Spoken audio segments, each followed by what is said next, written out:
যখন আমার মায়ের আমার বিয়ের কথা মনে হলো তখন তিনি বললেন, আমি একটি গরিব ঘরের মেয়েকেই বউ করে আনব। মায়ের এই কথাটা আমি একদমই বুঝতে পারতাম না। আমরা একটি সচ্ছল পরিবার থেকে এসেছিলাম এবং আমিও দেখতে সুন্দর ছিলাম। তাহলে কেন আমার মা আমার বিয়ে একজন গরিব মেয়ের সাথে দিতে চেয়েছিলেন? আমার তো একটি ভালো পরিবারেও সহজে বিয়ে হতে পারত। একবার আমি মাকে জিজ্ঞাসা করেই বসলাম যে তিনি কেন একজন গরিব ঘরের মেয়ে চান। মা বললেন, এই ধরনের মেয়েরা ন্যাকড়া কম করে এবং সংসারকে খুব ভালোবাসে। যাই হোক, আমি মায়ের এই কথাগুলো ঠিক বুঝতে পারছিলাম না, কিন্তু আমি তো আগে থেকেই কোনো মেয়েকে পছন্দ করতাম না, তাই মা যাকে আমার জন্য পছন্দ করলেন আমি মাথা পেতে মেনে নিলাম।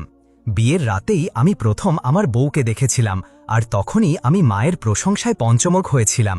সে ছিল ২০ বছর বয়সী, দেখতে সুন্দর এবং খুবই লাজুক ও শালীন। সাকিনাকে বিয়ে করে আমি খুব খুশি ছিলাম।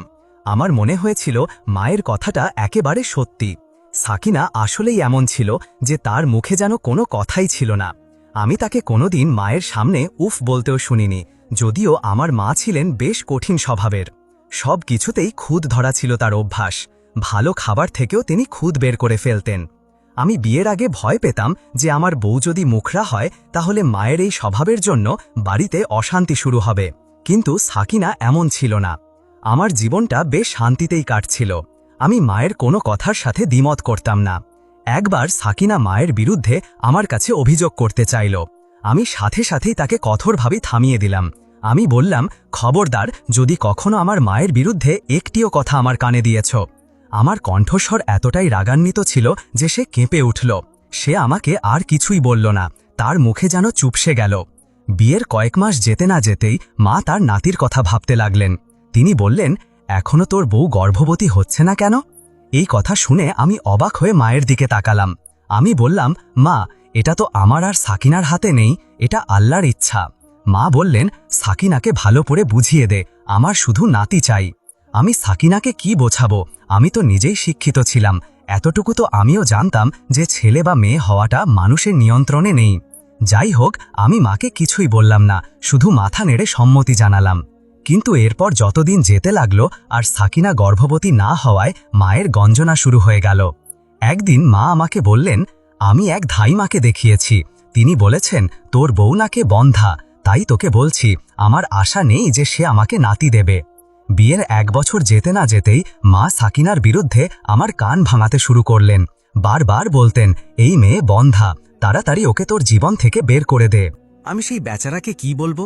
সে তো আজ পর্যন্ত আমার সামনে মুখ খোলেনি বা কোনো অভিযোগ করেনি। একদিন আমি তাকে একজন হাকিমের কাছে নিয়ে গেলাম। তিনি কিছু ওষুধপত্র দিলেন এবং কয়েক মাসের জন্য চিকিৎসার কথা বললেন। কয়েক মাস সাকিনা নিয়মিত ওষুধ খেল, একদিনও বাদ দেয়নি। কিন্তু যখন কিছুই হলো না, তখন আমি তাকে আবার সেই হাকিমের কাছে নিয়ে গেলাম। হাকিম আমাকে যা বললেন তা শুনে আমি রেগে আগুন হয়ে গেলাম। তিনি বললেন, আমার মনে হয় চিকিৎসার প্রয়োজন আপনার স্ত্রীর নয়, বরং আপনার। এরপর তিনি একটি কাগজে ২-৪টি টেস্ট লিখে দিয়ে বললেন, এগুলো করান। আমার সন্দেহ হচ্ছে যে সমস্যা আপনার মধ্যে, আপনার স্ত্রীর মধ্যে নয়। এই কথাটা আমার পৌরুষের ওপর এক গভীর আঘাত ছিল। আমরা আত্মমর্যাদাবান পুরুষরা এসব কিভাবে সহ্য করব? সন্তান না হলে কেউ কখনো বলে না যে পুরুষের কোনো সমস্যা থাকতে পারে। শুধু নারীদেরকেই এই দোষারোপের শিকার হতে হয়। আমি হাকিমের সামনেই সেই কাগজটা ছিঁড়ে ফেলে দিলাম। আমি বললাম, এটা কি বাজে কথা? আমি সুস্থ আর আমার মধ্যে কোনো খুঁত নেই, বুঝেছেন? যদি আপনি চিকিৎসা করতে না পারেন তাহলে সোজা বলে দিন, আমার মধ্যে খুঁত বের করার কোনো দরকার নেই। আমার রাগ দেখে সেই হাকিম একটু ভয় পেয়ে গেলেন। আমি আমার স্ত্রীর হাত ধরে তাকে বাড়ি নিয়ে এলাম। যখন আমি এই কথা মাকে বললাম, মাও খুব রেগে গেলেন। তিনি বললেন, ওই হাকিমটা এমনিতেই পাগল, ও সব বাজে কথা বলছে। আমার সবল ছেলে মাশাআল্লাহ একেবারে ঠিক আছে। এখন আমি তোর আরেকটা বিয়ে দেব। যখন তোর ছেলে হবে সবার আগে সেই হাকিমকে গিয়ে দেখাবো। আমাদের বিয়ের ২ বছর হয়ে গিয়েছিল, কিন্তু সন্তানের কোনো আশা দেখা যাচ্ছিল না। আমার মা বললেন, এবার অনেক হয়েছে, আমি কয়েক মাসের মধ্যে তোর দ্বিতীয় বিয়ে দেব আর তুই সাকিনাকে তালাক দিয়ে দে। আমি সাকিনাকে ছাড়তে চাইছিলাম না, কিন্তু মায়ের সামনে আমার মুখ খুলত না।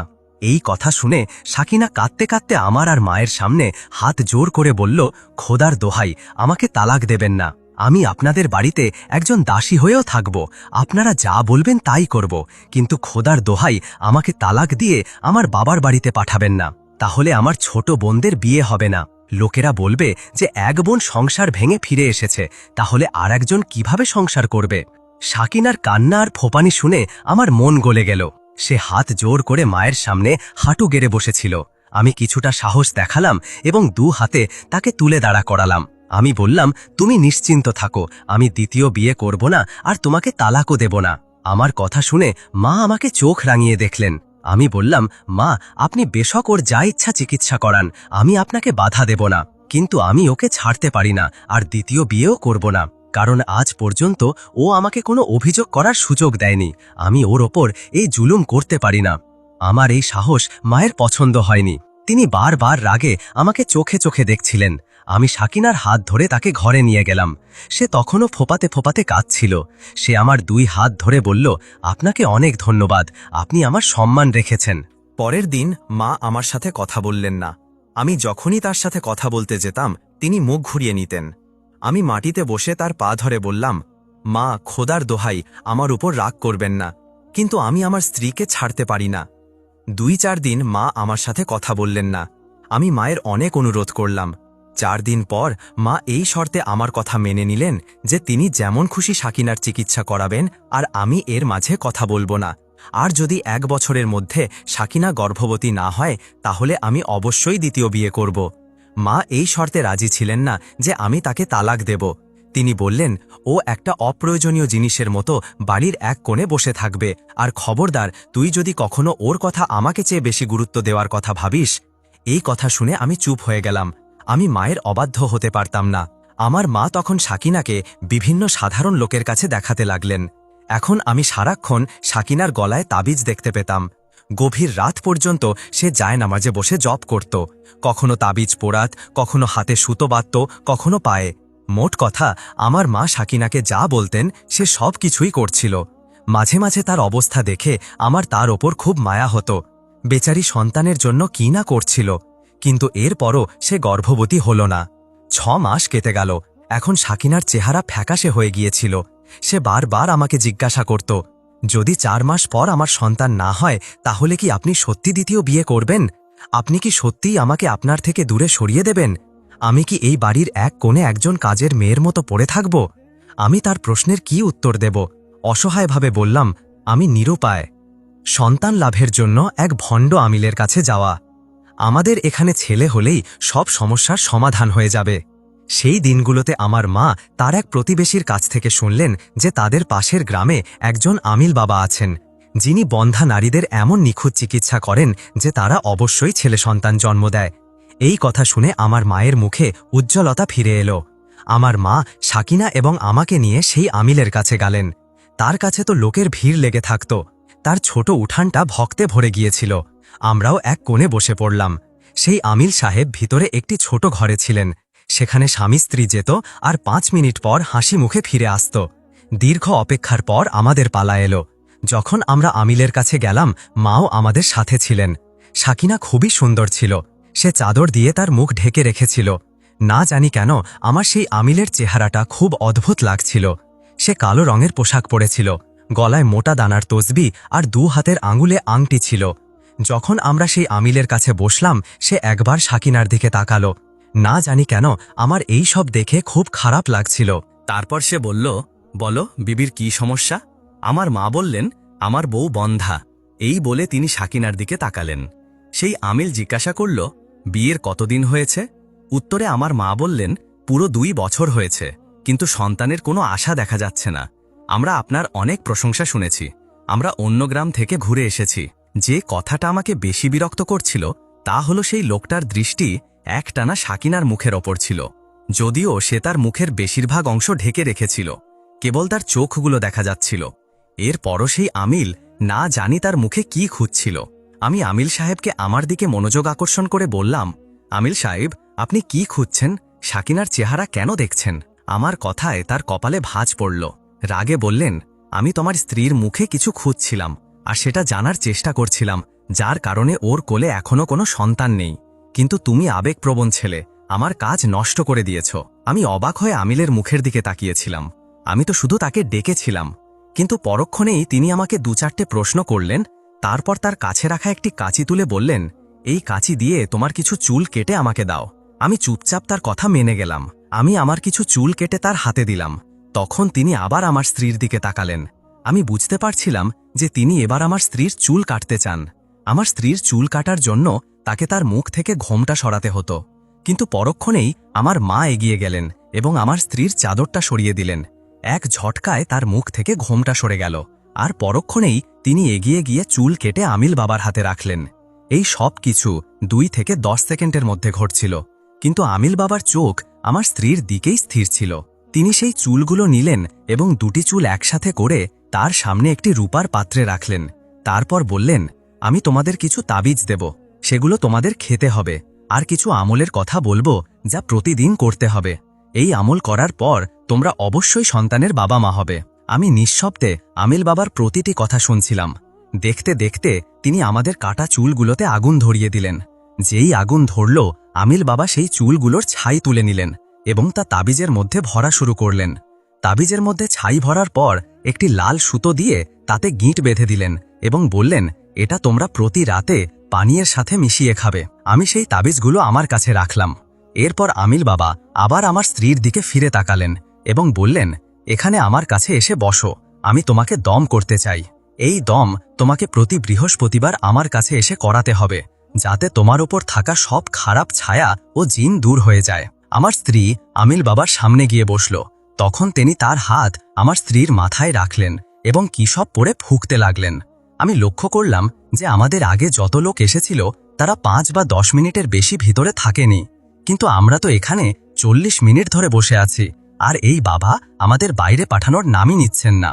এরপর তিনি আমাদের কিছু তাবিজ দিলেন এবং বললেন, এই তাবিজগুলো মাগরিবের পর জ্বালাতে হবে, আর জ্বালিয়ে সেই ছাই তোমাদের মাথায় মাখতে হবে, যাতে সব খারাপ ছায়া তোমাদের মাথা থেকে দূর হয়ে যায়। এরপর তিনি মুচকি হেসে আমার স্ত্রীর দিকে তাকালেন। আমরা 3 জন সেখান থেকে চলে এলাম। রাস্তায় আমি চুপ ছিলাম। বাড়ি ফিরে আমি মাকে বললাম, মা, আপনি আমাদের কি ধরনের লোকের কাছে নিয়ে গিয়েছিলেন? এই কেমন আমিল ছিল? ইনি তো আমাদের কোনো পবিত্র দম দেননি। ইনি তো আমাদের চুল খেতে বলছেন আর তাবিজ জ্বালিয়ে ছাই মাথায় মাখতে বলছেন। আমরা এসব কিভাবে করতে পারি? কিন্তু আমার মা সাথে সাথে রেগে গিয়ে বললেন, তিনি বড় মানুষ, তিনি এই সব আমল শিখেছেন, তিনিই ভালো জানেন, তোমার এত ভাবার দরকার নেই, তিনি যা যা বলেছেন তাই করে যাও। অগত্যায় মায়ের জন্য আমাকে চুপ করে থাকতে হলো। সেই চুলের ছাই আমরা স্বামী স্ত্রী খেতে লাগলাম। 1 সপ্তাহ কেটে গেল। তখন একদিন আমার স্ত্রীর শরীরটা ভারী ভারী লাগছিল। সে বলল, আমার মন চাইছে না সেই পীর বাবার কাছে যেতে, তিনি আমাকে অদ্ভুত চোখে দেখেন, কিন্তু মায়ের খুশির জন্য যাওয়াটা জরুরি ছিল। আমি একবার আবার আমার স্ত্রীকে নিয়ে সেখানে গেলাম। এবারও তিনি কিছু অদ্ভুত আমল করালেন, আর তারপর আমাদের তাবিজ ও সুতো খেতেও জ্বালাতে দিলেন। 2 মাস কেটে গিয়েছিল, কিন্তু এখনও কোনো আশার আলো দেখা যাচ্ছিল না। এবার আমি মাকে বললাম, যদি এবারও ইনি এইসব দেন তাহলে পরের বার আমি যাব না। পরের বার যখন আমরা আমিল বাবার কাছে গেলাম, তখন আমার মা তাকে বললেন, আমরা 2 মাস ধরে আপনার কাছে আসছি, কিন্তু এখনও আমার বউ কোনো সুখবর পায়নি। এতে আমিল বাবা হেসে উঠলেন এবং বললেন, এখনও চিকিৎসা শেষ হয়নি, চিকিৎসার আসল ধাপও এখনও বাকি আছে, সেটা করার পরেই তোমাদের বাড়িতে বাচ্চাদের হাসি শোনা যাবে। এরপর আমিল যা বললেন তা শুনে আমার পায়ের নিচের মাটি সরে গেল। আমি সেখানেই রাগে আগুন হয়ে গেলাম এবং বললাম, না, আমার স্ত্রী এমন কিছু করবে না। কিন্তু আমার মা সাথে সাথেই আমাকে ধমক দিয়ে বললেন, খবরদার, আমিল বাবার সাথে কোনো বেয়াদবি করবি না, তুই জানিস না তিনি কি করতে পারেন, চুপচাপ বসে থাক, তিনি যা বলছেন তা শোন। আমিল বাবা আমাদের সামনে একটি পুতুল রাখলেন, যা একটি কাপড়ের তৈরি ছিল। তিনি সেটা আমাদের সামনে রেখে বললেন, তোমার স্ত্রীকে আমি একটি বিশেষ জপ বলে দেব, সে সেটা নিয়মিত জপ করবে, আর তারপর ঠিক রাত 11টায় পুরনো কবরস্থানে গিয়ে সেটা রেখে আসবে। সারা রাত সে আমার বলে দেওয়া একটি বাচ্চার কবরের কাছে বসে একটি জপ করবে, আর তারপর সকাল 3টায় সেই কবরটি একটু খুঁড়ে এই পুতুলটি সেখানে কবর দিয়ে দেবে। এরপর তো তোমাদের বাড়িতে সুখবর এসেই থাকবে। আমার স্ত্রী ভয়ে কাঁপতে লাগলো, কিন্তু মায়ের সামনে আমরা নিরুপায় ছিলাম। আমার স্ত্রীর হাত কাঁপছিল, সে আমিল বাবার হাত থেকে সেই পুতুলটা নিল না, কিন্তু আমার মা সাথে সাথেই সেই পুতুলটা ছিনিয়ে নিলেন এবং বললেন, আজ রাতে অবশ্যই সবকিছু হয়ে যাবে। আমরা বাড়ি ফিরে এলাম। আমার তো আমার ঘরেও অন্ধকারে ভয় লাগে, তাহলে আমি একা কিভাবে কবরস্থানে যাব? আমি মাকে নিষেধ করতে চাইলাম যে আমরা এমন কিছু করব না, এতে শুধু আমার স্ত্রীর জীবনের ঝুঁকিই বাড়তে পারে, আর কিছুই না। কিন্তু আমার মা রাজি হলেন না। তিনি বললেন এ যে কোনো মূল্যে সেখানে যাবে এবং এই কাজ করবে। যখন আমি মায়ের সাথে তর্কে গেলাম, তিনি বললেন যদিও আমাকে নাতি দেওয়ার জন্য এমন কিছু না করে, তাহলে আমি বিষ খেয়ে আত্মহত্যা করব। অগত্যায় মায়ের জন্য আমাকে আমার স্ত্রীকে কবরস্থানে পাঠাতে হলো। সে কাঁদতে লাগল, কিন্তু আমি মাথা নিচু করে দাঁড়িয়েছিলাম। আমি তাকে প্রতিশ্রুতি দিলাম যে সকাল 3টা বাজলেই আমি এসে তাকে নিয়ে যাব। আমার মা এবং আমি তাকে কবরস্থানে রেখে এলাম। সে কাঁদছিল, কিন্তু আমার মায়ের সামনে তার কান্না এবং কান্নার কোনো মূল্য ছিল না। আমার মা খুব খুশি ছিলেন। তিনি বললেন, দেখ, এখন তো অবশ্যই সুখবর আসবে। আমি আমার ঘরে ফিরে এসেছিলাম, কিন্তু এক মুহূর্তের জন্য আমার চোখ বন্ধ হলো না। যখনই আমার ঘুম আসত এবং আমি চোখ বন্ধ করতাম, আমার স্ত্রীর কথা মনে পড়ত। কোনো মতে কয়েক ঘন্টা কেটে গেল।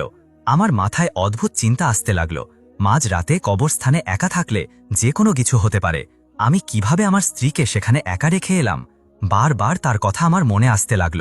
তারপর আমার মায়ের ওপর রাগ হতে লাগল। কোন মা তার নাতির জন্য তার বউকে এত কষ্ট দিতে পারে? আমরা পীর বাবা এবং ডাক্তার হাকিমদের জন্য যতটা ছোটাছুটি করছিলাম, যদি আমরা ততটা বিশ্বাস আমাদের রবের ওপর রাখতাম, তাহলে অবশ্যই তিনি আমাদের কোলে এখন পর্যন্ত সন্তান দিয়ে দিতেন। নিঃসন্দেহে তিনি পরীক্ষা করেন, আর এটা ছিল তারই পরীক্ষা, যেটায় আমরা ব্যর্থ হয়েছি। আমার বিবেক আমাকে ঝাঁকাতে লাগল। আমার সারা শরীরে রক্তে এক ধরনের উত্তেজনা অনুভব করলাম, আর আমি ঘামে ভিজে গেলাম। আমি উঠে বসলাম। আমার হৃদয় তীব্রভাবে ধড়ফড় করছিল। তখন রাত 2টা বাজছিল। আমি তখনই আমার মোটরসাইকেল বের করলাম এবং বাড়ি থেকে বের হলাম। আমার মায়ের কান মোটরসাইকেলের শব্দ শুনেছিলেন, তাই তিনি তাড়াতাড়ি ঘর থেকে বেরিয়ে এসে বললেন, কোথায় যাচ্ছিস? এখনো তো সময় হয়নি। কিন্তু আমি মায়ের কথার জবাব না দিয়েই বাড়ি থেকে বেরিয়ে গেলাম। কবরস্থানে পৌঁছে দেখলাম সব দিকে অন্ধকার। আমি জোরে জোরে আমার স্ত্রীকে ডাকতে লাগলাম, কিন্তু কোনো উত্তর পেলাম না। আমি আমার মোবাইলের আলো জ্বালালাম এবং সামনে এগিয়ে গেলাম। কয়েক কদম এগোতেই আমি কবরস্থানে একটি বাচ্চার কবরের কাছে আমার স্ত্রীকে অচেতন অবস্থায় পড়ে থাকতে দেখলাম। তার হাতে সেই পুটুলটা ছিল, আর সে অজ্ঞান ছিল। তাকে এভাবে অচেতন অবস্থায় দেখে আমি তাকে তুলতে লাগলাম, কিন্তু সে অজ্ঞান ছিল। ভয়ে তার মুখ সাদা হয়ে গিয়েছিল। সে একেবারে ঠান্ডা হয়ে গিয়েছিল।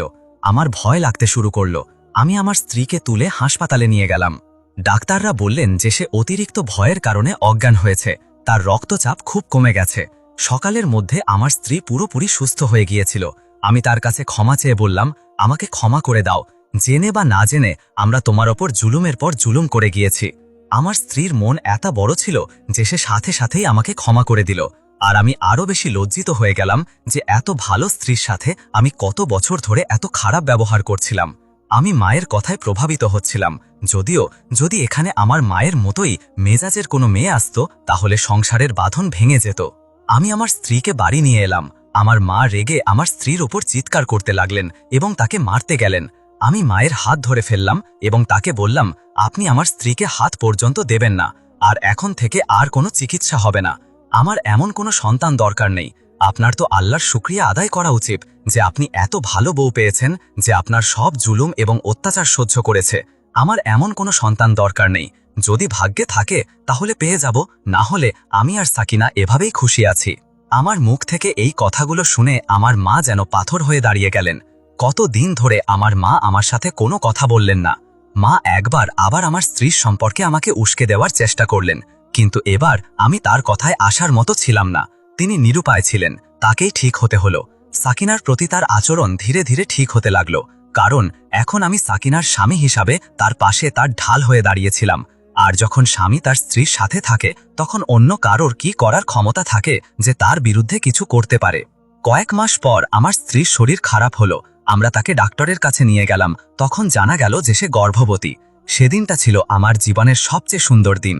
আমার স্ত্রী এরপর যমজ সন্তানের জন্ম দিল, একটি ছেলে এবং একটি মেয়ে। তারা আমাদের জীবনকে আনন্দে ভরিয়ে দিয়েছে।